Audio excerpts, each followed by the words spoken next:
Hai sobat semua, kembali lagi kita akan belajar fisika bersama. Kali ini kita akan mempelajari tentang jenis-jenis tumbukan. Ini adalah materi lanjutan dari momentum dan impuls yang minggu kemarin kita pelajari. Tumbukan adalah peristiwa yang sering kita jumpai dalam kehidupan sehari-hari. Berdasarkan sifat kelentingan atau elastisitas benda, tumbukan itu dapat dibagi menjadi tiga, yaitu ada tumbukan lenting sempurna, tumbukan lenting sebagian, dan tumbukan tidak lenting. Sifat elastisitas benda atau lentingnya benda inilah yang nanti akan membedakan bagaimana kondisi benda sesudah dan sebelum tumbukan. Nah, sekarang kita pelajari satu persatu.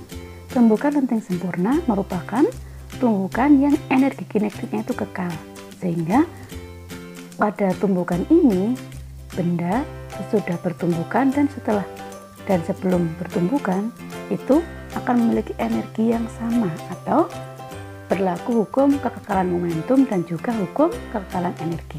Jadi energinya itu akan sama sebelum dan sesudahnya, dan juga jumlah momentumnya akan sama sesudah dan sebelumnya. Contohnya adalah seperti gambar berikut ini. Di sini misalkan yang paling bisa kita lihat adalah ketika ada bola biliar, ya, dua bola, di sini bola 1 dan bola 2 sebelum tumbukan, kemudian sudah tumbukan itu dia akan melenteng atau akan bergerak ke arah yang berlawanan dengan sebelum tumbukan. Kemudian jenis tumbukan yang kedua adalah tumbukan lenting sebagian. Tumbukan lenting sebagian adalah tumbukan antara dua benda yang jumlah energi kinetiknya sesudah terjadi tumbukan itu lebih kecil dibandingkan dengan jumlah energi kinetiknya sebelum terjadi tumbukan. Pada tumbukan ini, sebagian energi kinetik akan diubah menjadi bentuk energi lain, sehingga energi kinetiknya setelah tumbukan menjadi lebih kecil. Sebagai contoh, ketika ada sebuah bola yang dijatuhkan dari ketinggian tertentu, nah sesudah tadi bola sampai di lantai atau di tanah, dia akan memantul. Dan pantulan tadi akan menghasilkan bola dengan ketinggian yang lebih kecil dibandingkan saat bola tadi pertama kali jatuh. Jadi di sini artinya bola tadi akan mengalami pantulan dengan tinggi yang lebih kecil. Kemudian kita lanjutkan dengan jenis yang ketiga, yaitu tumbukan yang tidak lenting. Pada tumbukan tidak lenting sempurna ini terjadi jika dua benda yang bertumbukan itu setelah tumbukan akan menjadi satu atau bergerak bersamaan. Jadi setelah terjadi tumbukan, maka kedua benda akan bergabung dan dia akan bergerak bersama-sama. Nah, contohnya misalkan pada sebuah peluru. Jadi kalau peluru ditembakkan kemudian pada balok, peluru tadi masuk ke balok, maka balok tadi akan bergerak bersama dengan pelurunya. Nah, di sini seperti ini digambarkan. Jadi ada benda yang berwarna biru dengan merah, ketika sesudah dia tumbukan itu akan jadi satu. Atau misalkan di sini kita melemparkan tanah liat, nah dia akan menempel ke sebuah bola dan akan bergerak bersama-sama. Ini adalah tumbukan yang tidak lenting. Perbedaan dari tiga jenis tumbukan ini dapat juga dilihat dari nilai koefisien restitusi.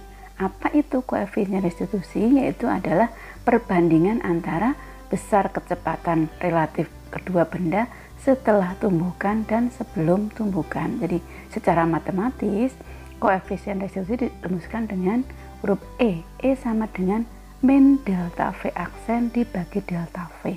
Delta V aksen itu sesudah tumbukan, delta V itu adalah sebelum tumbukan.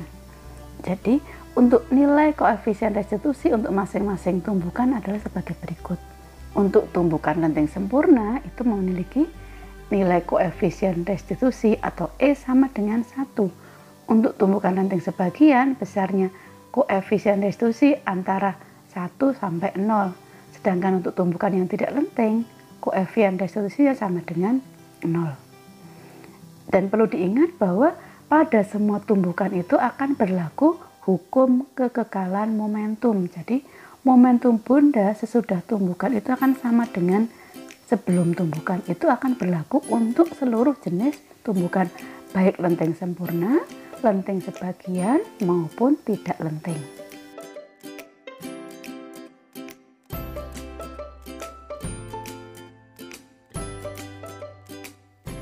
Oke, sahabat semuanya, Demikian tadi yang kita pelajari hari ini, yaitu tentang jenis-jenis tumbukan. Untuk latihan soal-soalnya kita pelajari pada pertemuan selanjutnya. Terima kasih.